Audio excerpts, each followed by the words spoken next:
In the summer of 1518, the people of Strasbourg witnessed something so bizarre, so terrifying, that historians still cannot fully explain it. It began with one woman, and ended with dozens of deaths. This is the true story of the dancing plague. It all started with Frau Trophia.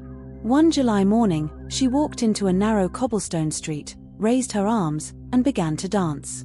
Not gracefully, not with joy, but frantically, endlessly, without pause.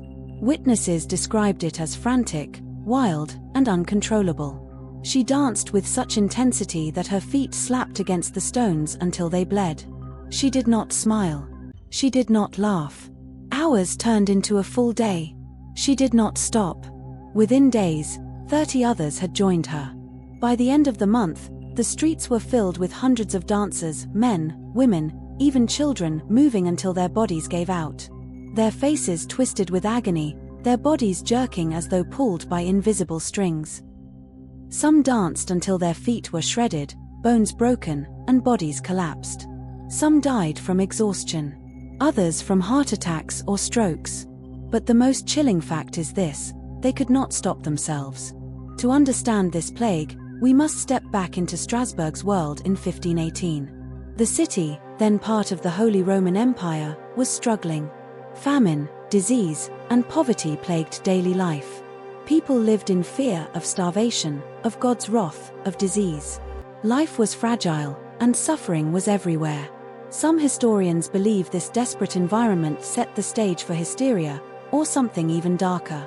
At first, local authorities reacted with confusion. Was this a disease? A punishment from God? Or something more mundane?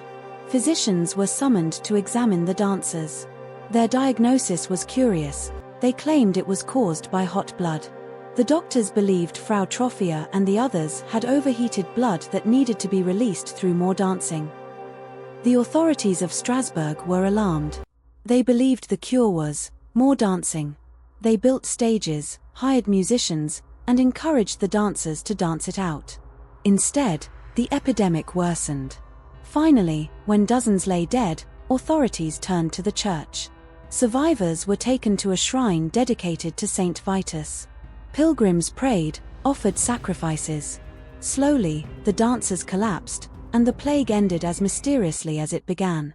For centuries, historians and scientists have tried to make sense of the dancing plague of 1518.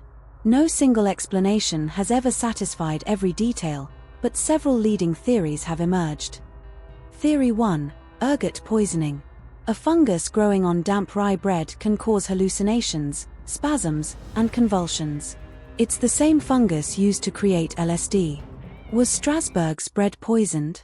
Possibly, but this doesn't explain why people moved in rhythm, or why the outbreak lasted for weeks.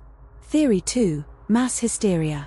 Others argue it was a case of mass psychogenic illness.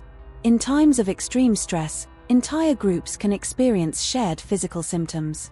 With famine, disease, and fear gripping Strasbourg, perhaps the people broke down together. Theory 3: religious or supernatural causes. In medieval Europe, people believed in curses, saints, and divine punishment. Could the dancers have believed they were cursed by Saint Vitus? Perhaps the greatest lesson of the dancing plague is humility. Even in our scientific age, there are mysteries we cannot fully solve. The human mind, shaped by fear, faith, and environment, is capable of extraordinary and terrifying things. The dancing plague of 1518 remains unsolved. Was it hysteria, poison, or something beyond explanation? What we know is simple. For weeks, the people of Strasbourg were trapped, dancing toward death. History is full of mysteries. What do you think caused the dancing plague? Comment below. Don't forget to like, share, and subscribe for more strange stories from history. Because sometimes, the past is stranger and darker than fiction.